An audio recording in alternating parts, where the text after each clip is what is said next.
على عباده الذين اصطفى اللہ اعوذ باللہ من الشیطان الرجیم بسم اللہ الرحمن الرحیم ولا تقولوا لمن يقتل في سبيل الله اموات اللہ بل احیاء ولكن لا تشعرون صدق اللہ مولانا العظیم وصدق رسولہ النبی الکریم الامین۔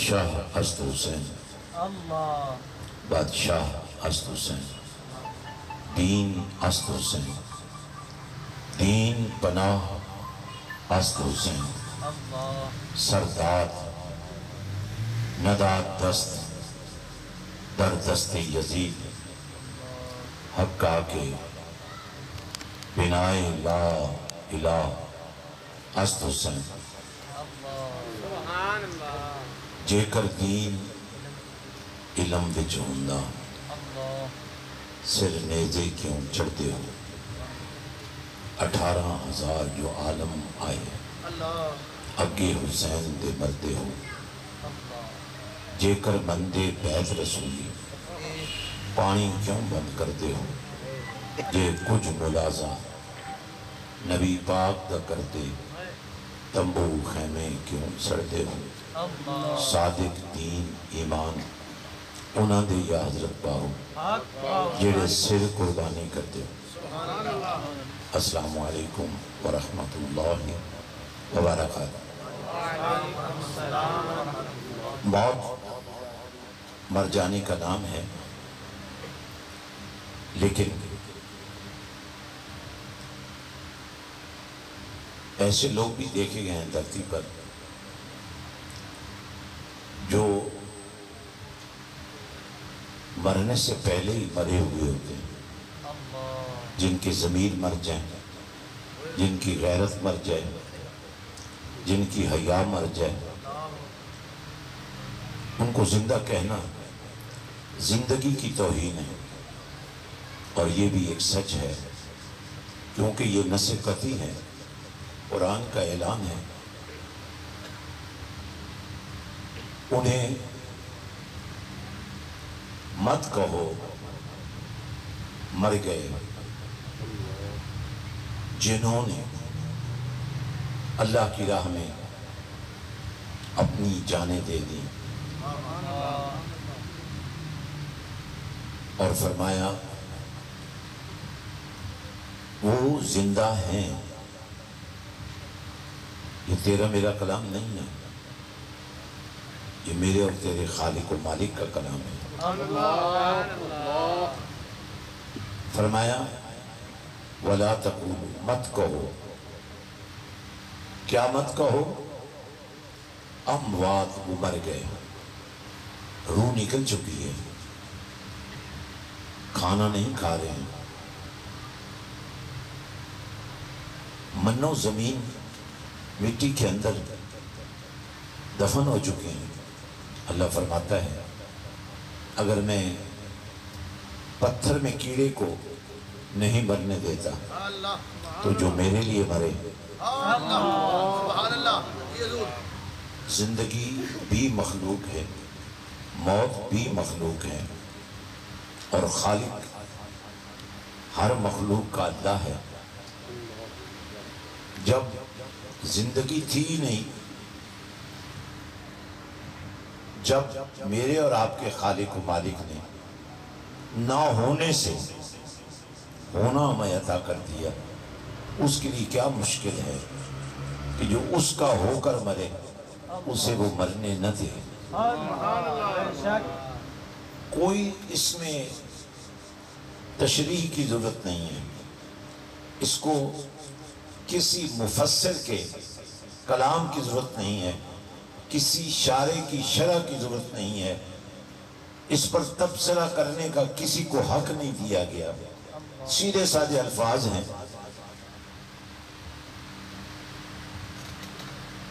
مر جانے والے مر جاتے ہیں، لیکن جو اللہ کے لیے مرتے ہیں اللہ ان کے لیے موت کو زندگی بنا دیتا ہے۔ بل احیاء، بلکہ وہ زندہ ہیں۔ اب بات تمہاری ہے، وَلَٰكِن لَا تَشْعُرُونَ، تمہارا کیا کہنا ہے؟ تم تو ایک پاگل آدمی ہو، تم تو ایک بے وقوف انسان ہو، تمہاری تو عقل ہی کام نہیں کر رہی ہے، تمہیں تو شعور ہی نہیں ہے۔ ہماری زبان میں کیا کہا ہے؟ بڑا ہی بے شعور ہے بھائی، تمہیں پتہ ہی نہیں لگتا بیان۔ تو اللہ فرماتا ہے وَلَٰكِن لَا تَشْعُرُونَ، تمہیں شعور نہیں ہے۔ تم کس کی بات کر رہے ہو؟ جو نیزے کی ہڈی پہ بھی قرآن پڑھ رہا ہے۔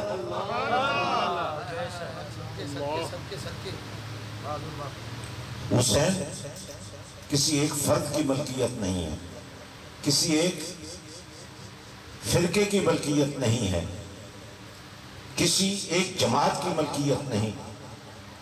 میں اس حسین کی بات کر رہا ہوں جو نبی کے کندھوں کا سوار ہے۔ میں اس حسین کی بات کر رہا ہوں جو نبی کا دلدار ہے۔ میں اس حسین کی بات کر رہا ہوں جو شریعت کا علم بردار ہے۔ اب دیکھیں، علم دینے والا حسین، جس کو دیا وہ غازی عباس، سارے علم گر گئے، لیکن جسے میرے بابا جان نے حکم حسین پر بازو کٹھا کے بھی نہیں گرنے دیا، آج اس کے نام کے علم چاہے کوئی بھی لگائے، ہمیں سے کوئی بچ نہیں ہے۔ لیکن ایک بات بڑی پکی ہے، یہ وہ علم ہے جو نبی نے علی کو دیا تھا اور علی نے حسن کو دیا تھا اور حسن نے حسین کو دیا تھا۔ دوستو، میں آخری ایک بات کرنا چاہتا ہوں،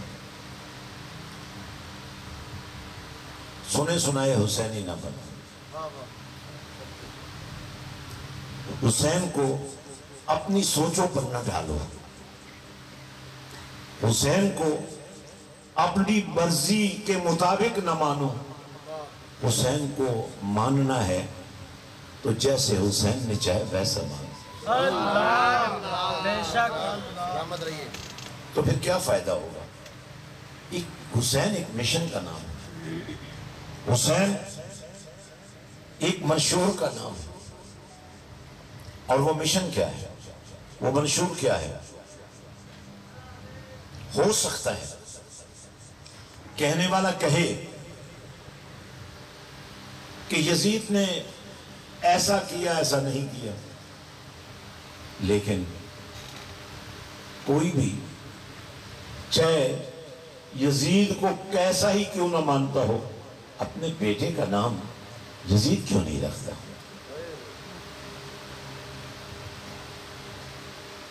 حسین کیوں رکھتا ہے؟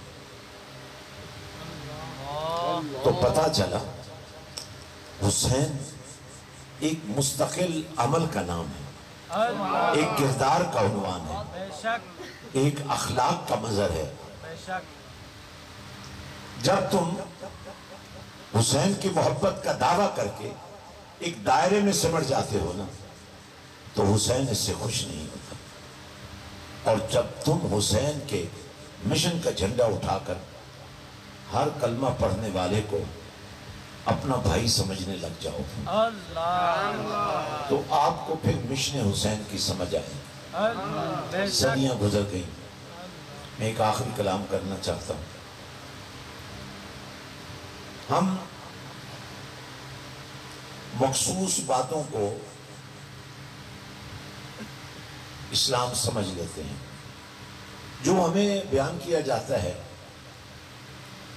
ہر وہ بات جو توڑنے والی ہے، ہر وہ عمل جو اسلام کو نقصان دینے والا ہے، اور ظاہر ہے آقا حسین کے مشن کی تکمیل کے لیے امام سجاد امام زین العابدین دربار یزید میں جو خطبہ دیتے ہیں، سیدہ زینب دربار یزید میں جو خطبہ دیتی ہیں، کاش وہ پڑھیں، آپ سنیں، بالکل قصائد، مصائب، مناقب، یہ سب ضروری ہیں، لیکن سب سے زیادہ ضروری جس مشن کے لیے حسین پاک نے اپنے شہزادے کی، اس شہزادے کی جو شبیہ رسول تھا۔ اب یہ بات آپ سنتے ہیں، روز سنتے ہیں، شبیہ رسول، یہ بات آپ سے کی جاتی ہے، لیکن وہ شبیہ کیا تھی؟ تو پھر آپ اس شبیہ کو اپنے من میں نہیں اتارتے، آپ کی آنکھیں برس جاتی ہیں۔ مجھے اس سے بھی اتفاق ہے، غم حسین میں رونا بھی سعادت نہیں، عبادت بھی ہے، لیکن تو اصل بات کیا ہے؟ اور یہی وجہ ہے جس نے حد سے بڑھ کر اپنی مرضی سے ایسا کلام کیا جو شان سمجھانے کے لیے بہت ضروری سمجھا جاتا ہے، اور ایسے لوگ بھی موجود ہیں جو بدقسمتی سے پڑھے لکھے ہونے کے باوجود اللہ کا یہ فرمان، ایک اس فرمان کی ایک بڑی اہمیت ہے، فرمایا محبوب صلی اللہ علیہ وسلم بات تو میں کر رہا ہوں لیکن آپ کیجئے گا، کلام میرا ہے، زبان آپ کی ہوگی، اور لوگوں کو یہ سمجھ آئے کہ اللہ کا کلام بھی نبی کا ترجمان ہے۔ اور میں آپ کے لیے دعا کرنے لگا ہوں، یا اللہ ان مردوں میں تھوڑی دیر کے لیے جان ڈال دیں، زبان کھول دیں ان کی، کیونکہ شیطان کبھی کبھی بولنے نہیں دیتا۔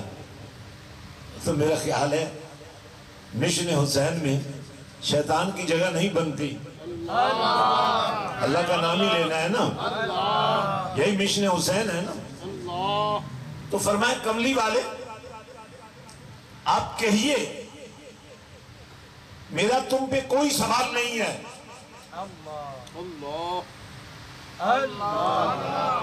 یار نیچے بیٹھ کر اللہ کا نام لینا تمہیں آ جاتا ہے، یہ کرسی تمہیں بولنے نہیں دے رہی ہے، ایک آواز ہو کر بولو تاکہ لوگوں کو پتہ چلے لڑائی سنی شیعہ کی نہیں ہے، لڑائی حسین اور یزید کی ہے،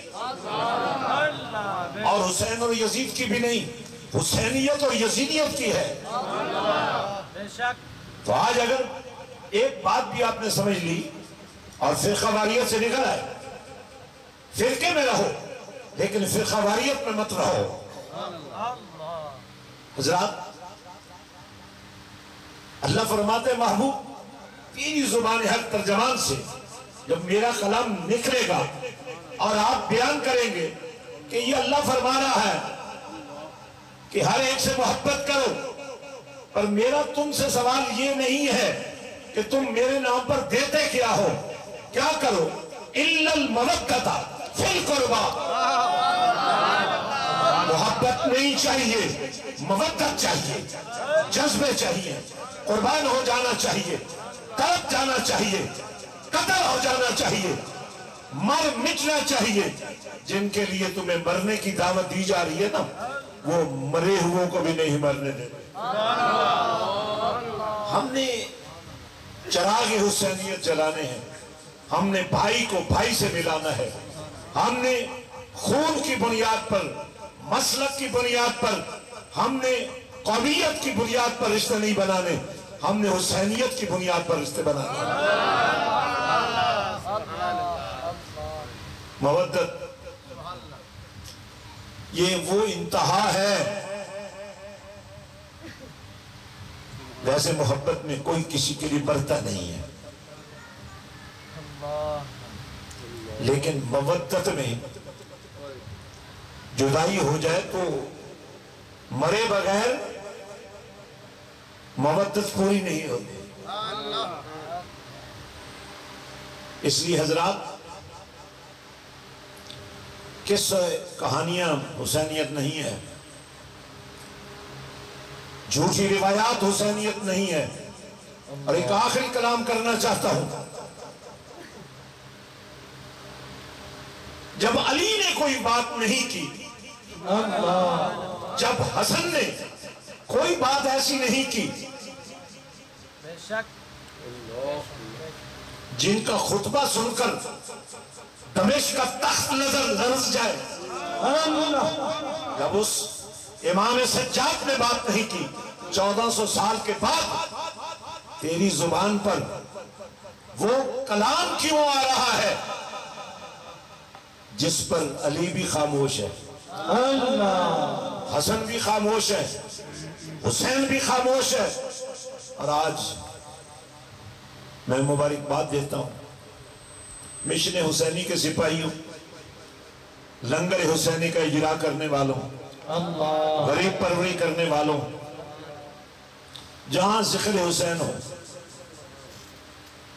لگاؤ سبیل ماں، کرو صدقات، کرو خیرات.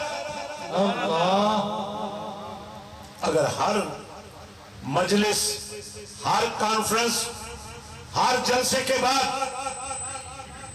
کسی ایک یتیم بچے کو بھی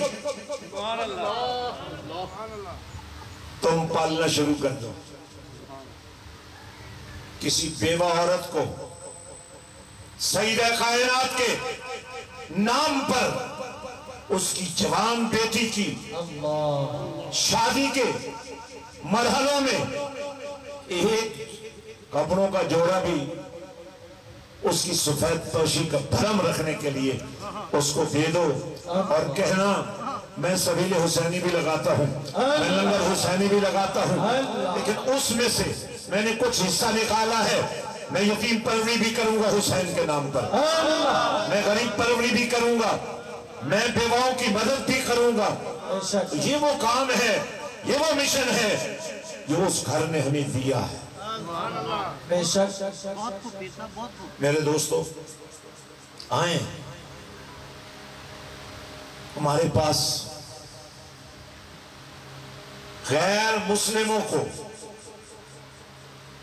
خوش کرنے کے لیے فرقہ واریت میں پڑھنے کی کوئی گنجائش نہیں ہے. جب لبنان میں بند چل رہے تھے، جب فلسطین میں دھماکے ہو رہے ہیں، جب کشمیر میں ظلم ہو رہا ہے، جب انڈیا کے مسلمانوں کا جینا دو برابر کر دیا گیا ہے، کبھی ہندو نے پوچھا ہے، کبھی کشمیری پنڈتوں نے پوچھا ہے، کیا کبھی انڈیا کی فوج نے پوچھا ہے، کیا یہودی نے پوچھا ہے کہ تو شیعہ ہے، تو سنی ہے، تو دیوبندی ہے، تو بریلوی ہے، تو اہل سنت ہے، تو اہل حدیث ہے؟ وہ یہ نہیں پوچھتے، وہ یہ دیکھتے ہیں کہ جو کلمہ پڑھ رہا ہے اس کو قتل کر دو، اس کو اڑا دو، اس کو ختم کر دو. لیکن میں تمہیں غازی خالد کا پیغام دینا چاہتا ہوں. قتل کی تو اجازت ہے ہی نہیں نا، لیکن جب خود نبی آ کر کہہ دے، اور یہ تاریخ ہے ہماری، ہمارے بادشاہوں کی تو باتیں ہی نرالی ہیں، ان کا تو قبلہ ہی انگریز کا کتا بننے میں ہے.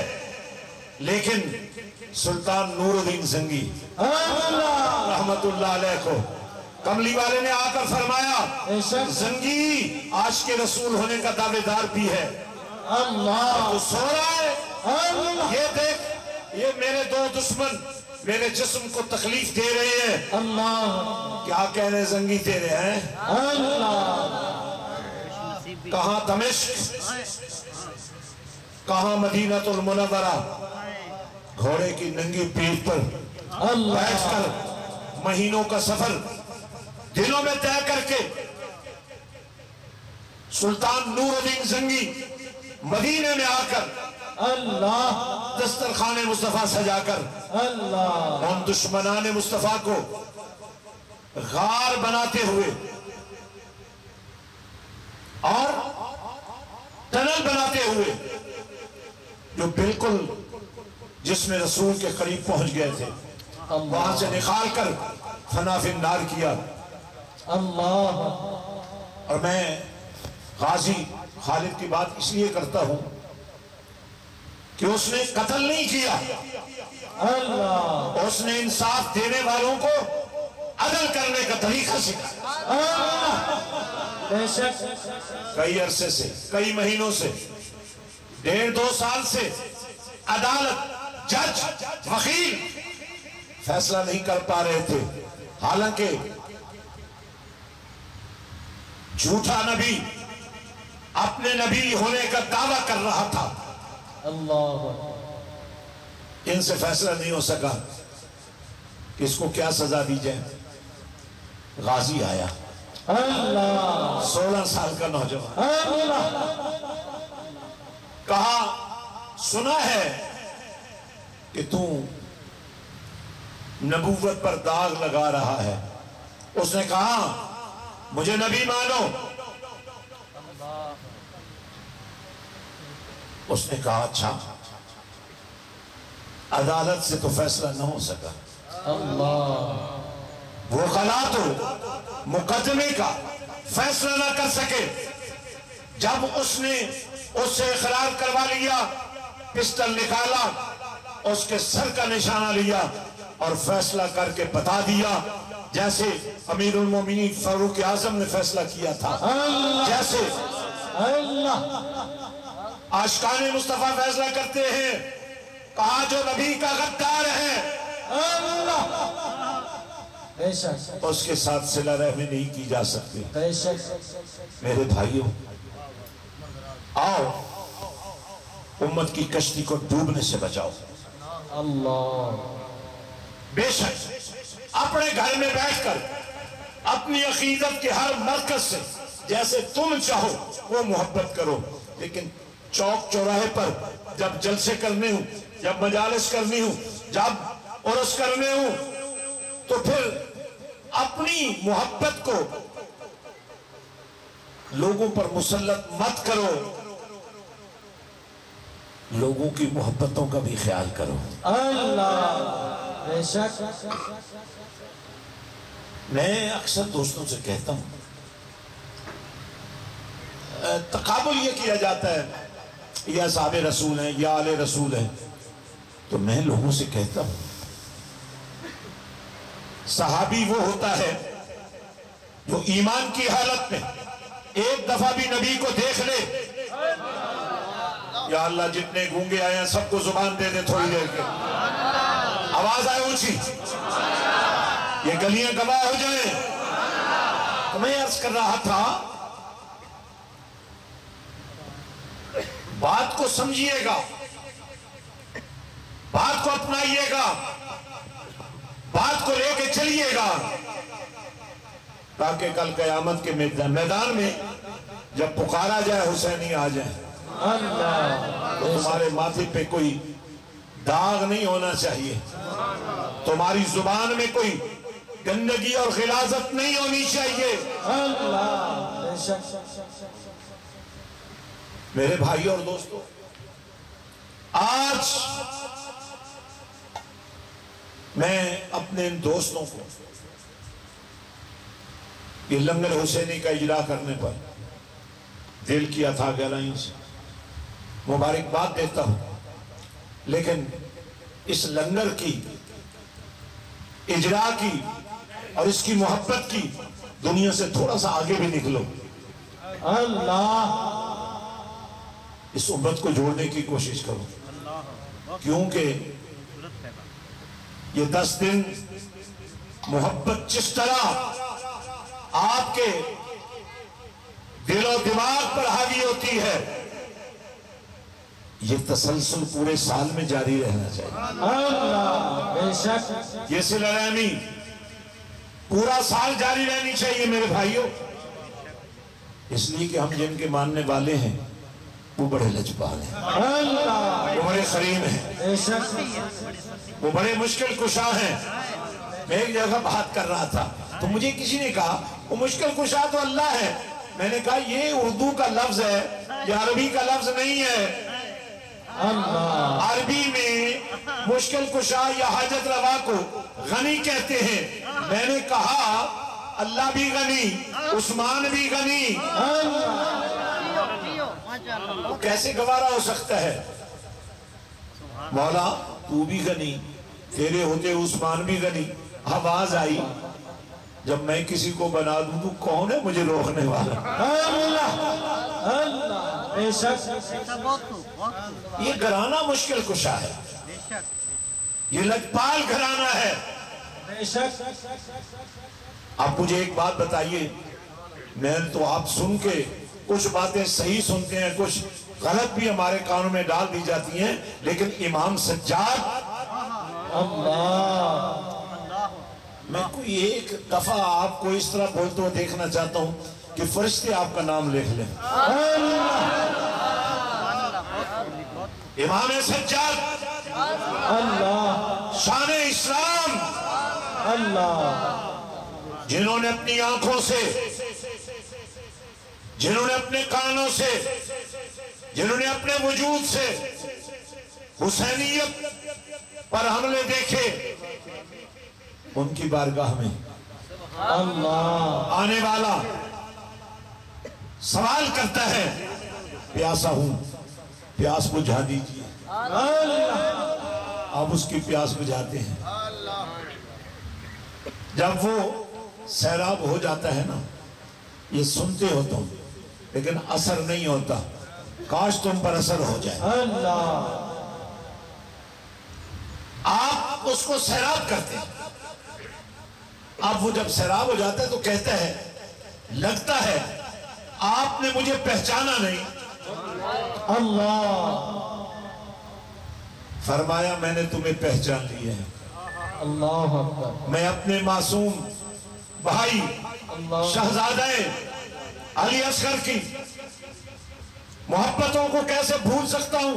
تم قاتل ہو میرے عظیم شہزادے بھائی کے، لیکن فرمایا فرق یہ ہے ہم وہاں مہمان تھے تمہارے، تم نے بھی جو سلوک کیا تمہیں پتا ہے، آج تم میرے مہمان بنے ہو، آج یہ میرا ہی نہیں میرے گھرانے کا اصول ہے۔ اس وقت آپ کی ضرورت ہے، مجھے آپ جیسے عاشقان حسین چاہیے۔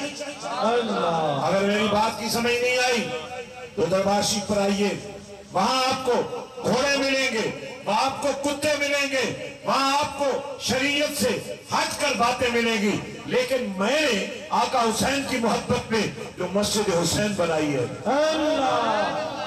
آپ شوکوٹ میں گھومیے، آپ جھنگ میں جائیے، آپ پورے ڈسٹرکٹ میں جائیے، آپ پورے ڈویژن میں جائیے، پورے پنجاب میں جائیے، پورے پاکستان میں جائیے، آقا حسین کے نام پر بننے والی اگر کوئی ایسی مسجد، اس جیسی مسجد، اس سے بڑی مسجد مل جائے تو میرے گریبان میں ہاتھ ڈال دینا، کیونکہ میرا حسین بڑا ہے، میرا حسین بے شک عظیم ہے۔ بے شک ان کے عنوان پر مسجد بھی عظیم ہونی چاہیے، یتیم پروری بھی ہو رہی ہے، غریب پروری بھی ہو رہی ہے،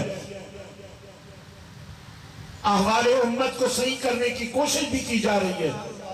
جب میرے پاس اسکول میں بچے اور بچیاں آتے ہیں، جب میرے پاس کالج میں بچیاں اور بچے آتے ہیں تو میں کہہ سکتا ہوں بتاؤ تمہارا مسئلہ کیا ہے؟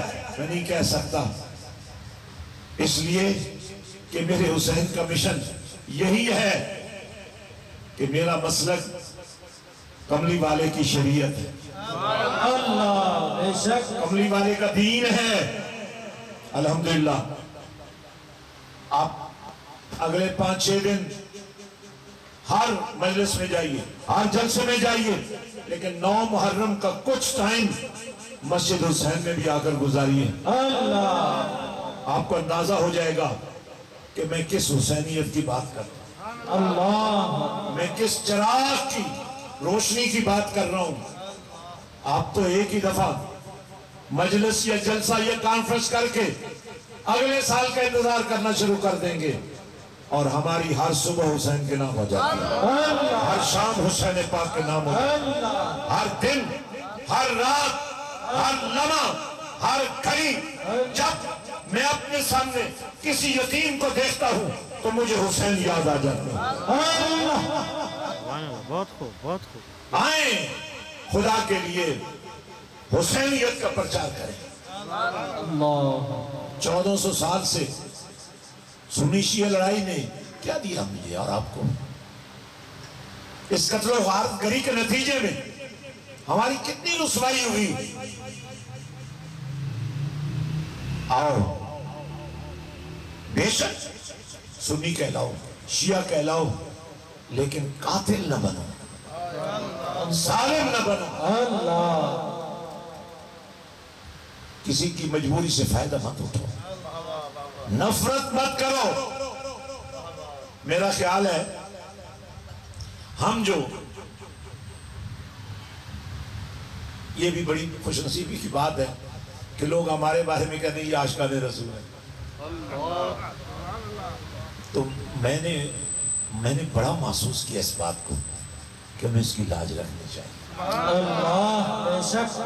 ہمیں اس پر پہرا دینا چاہیے۔ آپ سے بھی میں کہنا چاہتا ہوں آل نبی کی محبت بہت بڑا اعزاز ہے،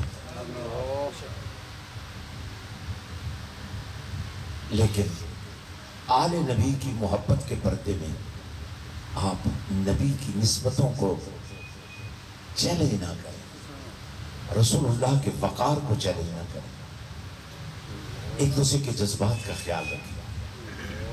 میں امید کرتا ہوں، یقین رکھتا ہوں کہ انشاءاللہ ہم امت کو بحال کرنے میں کامیاب ہو جائیں گے۔ امت کی بحالی ہمارا منشور ہے، کیونکہ اللہ فرماتا ہے کنتم خیر امہ۔ کلمہ پڑھنے والوں، کلمہ پڑھنے والوں، اللہ فرماتا ہے آدم علیہ السلام کا کلمہ پڑھنے والے بھی مسلمان ہی کہلاتے رہے، مسلمان ہی ہیں، مومنین ہیں۔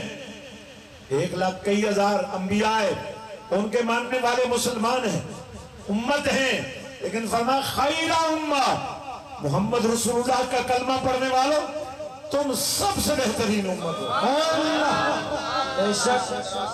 اور تمہارے خیر ہونے کی جو اسلام نے بنیاد رکھی ہے وہ سنیے۔ فرمایا اخرجت للناس، جیسے ہمارے نبی رحمت للعالمین ہے، آئے تو سب کے لیے، بے شک بے شک، عالمین کے لیے رحمت ہے، اسی لیے جانور، پتھر، درخت ان کو سلام کرتے ہیں، بے شک ان سے مدد مانگتے ہیں۔ بے شک۔ تو ایسا دین، ایک اعرابی آ گیا کہنا کہ کلمہ تو پڑھنا چاہتا ہوں لیکن کچھ دیکھے بغیر نہیں پڑھوں گا۔ اللہ اکبر۔ میرے اور آپ کے نبی نے فرمایا اچھا بتاؤ کیا چاہتے ہو؟ کہا جی وہ جو سامنے درخت ہے نا، آپ اسے حکم دیں کہ وہ چل کر یہاں آ جائے، اللہ تم بیٹھ کر ہی نہیں چل رہے ہو۔ اللہ چل کر ہی بیٹھ گئے ہو، بلانا بٹھا ہی بہ گئے۔ اللہ بولو خدا دے بندے ہو۔ اللہ کہنے لگا وہ درخت چل کر آ جائے، فرمائے رابی ایسا کرو تم ہی چلے جاؤ، اللہ اس درخت کو جا کر کہہ دینا نبی تمہیں بلا رہا ہے۔ اللہ بے شک۔ اور جب وہ اعرابی اس درخت کے پاس گیا نا اور اسے کہا کملی والا تمہیں بلا رہا ہے، اللہ وہ درخت جنبش میں آیا، دائیں ہوا، بائیں ہوا، آگے ہوا، پیچھے ہوا، جڑوں کو نکالتا ہوا، اچھلتا ہوا، صلی اللہ کے ترانے پڑھتا ہوا، کملی والے آقا کی بارگاہ میں آیا، فرمایا اعرابی بتاؤ اب اس سے کیا تقاضا ہے؟ کہا جی یہ واپس جا کر اپنی جگہ پر قائم ہو جائے، اور وہ واپس جا کر اپنی جگہ پہ قائم ہو گئے۔ یار ایک درخت نبی کے کہنے پہ چل رہا ہے، میں اور آپ تو اس کملی والے کا کلمہ پڑھتے ہیں، ہم کیوں نہیں چل سکتے؟ بے شک ہم ٹوٹے ہوئے دلوں کو کیوں نہیں جوڑ سکتے؟ بے شک اس کے لیے میں نے 3 نسخے تجویز کیے ہیں۔ نمبر 1، ہر شام، اب یہ جو سال بعد جلسہ آپ کرتے ہیں نا، اور وہ بھی اگر پرمٹ نہ ملے تو بڑا مشکل ہو جاتا ہے، وہ بھی اگر لائسنس نہ ہو تو کچھ بھی نہیں آپ کر سکتے۔ لیکن سنو، یہ بات سمجھو، اگر تمہارے گھر کی ہر شام، یہ جب یہ آئی نا بابا، تو ڈاکٹروں نے کیا کہا، حکومت نے کیا کہا، پولیس نے کیا کہا، فوج نے کیا کہا، سپریم کورٹ نے کیا کہا، بھائی اپنے گھروں میں بیٹھ جاؤ۔ یہ نہیں کہ اپنے گھر والوں سے علیحدہ ہو جاؤ، گھر والوں کے ساتھ مل جاؤ۔ پتہ نہیں کتنی روتی ہوئی عورتوں کی آہوں کو رب نے سن لیا۔ یہ پچھلے 6 مہینے جو آپ گھر والوں کے ساتھ بیٹھ بیٹھ کر کھانے کھاتے رہے ہیں، یہ موقع انہیں زندگی میں پہلی مرتبہ ہی ملا ہے، ورنہ آپ شام تک کام کرتے ہیں اور شام کے بعد دوستوں یاروں میں چلے جاتے ہیں۔ اور پتہ کیا ہوتا ہے بات، یہ سمجھے کر ہے نا، یا تو پھر باہر جا کر آپ کوئی انڈیا کو فتح کر رہے ہیں، کشمیر کو آزاد کرا رہے ہیں، پتے کھیل رہے ہیں، تاش کھیل رہے ہیں، جوا چل رہا ہے، گالیاں بدماشی کا طریقہ کار لوگوں میں پھیلایا ہے، اللہ تعالیٰ نے پکڑ کر اندر بٹھا دیا۔ میں کیا کہہ رہا ہوں، 24 گھنٹوں میں آدھا گھنٹہ ہر شام مدینے والے کے نام، تیرے اور میرے گھر میں گالیوں کی بجائے، غیبت کی بجائے، جھوٹ کی بجائے، مجھے ایک بات بتائیے، آپ کے گھر میں اگر گانے چل رہے ہیں تو کیا اس گھر کی بیٹیاں وہ نہیں سن رہی ہوتی؟ اگر آپ کے گھر میں کہتے ہیں نا پاکستانی ڈرامے بڑے اچھے ہوتے ہیں جی، لڑکی بھاگ رہی ہے، کسی کے ساتھ عشق کر رہی، کیا یہ ہماری تہذیب ہے؟ لیکن اگر تیری ہر شام مدینے والے کے نام ہو جائے، آدھے گھنٹے کے لیے، 20 منٹ کے لیے، میاں بیوی، بھائی بہن، بیٹے بیٹیاں مل کر ایک چادر بچھا کر، دسترخوانے درود و سلام کا عنوان بنا کر یہ عقیدہ رکھیں، ہم یہاں سے پڑھیں، آقا مدینے سے سنیں، بے شک فرشتے لے جائیں، ہمیں کیا اختلاف ہے؟ لیکن جس بارگاہ میں فرشتے درود پیش کرتے ہیں وہ بارگاہ بھی تو ہے نا۔ میرے بھائیوں، الحمدللہ اس وقت جو لوگ روزانہ آدھے گھنٹے کے لیے محفل سے جاتے ہیں، تقریباً 23 کروڑ درود میرے پاس روز جمع ہوتا ہے۔ یہ میرے کارڈ آپ کو تقسیم کیا گیا اسی لیے، اس میں ایک نمبر ہے مرکز درود السلام کا، آپ پڑھیں گے تو 500، 1000، 2000، 3000، لیکن پڑھنے کے بعد اس نمبر پر آپ نے میسج کرنا ہے تو آپ کو گھر بیٹھے 23 کروڑ درود و سلام کا نور مل جائے گا۔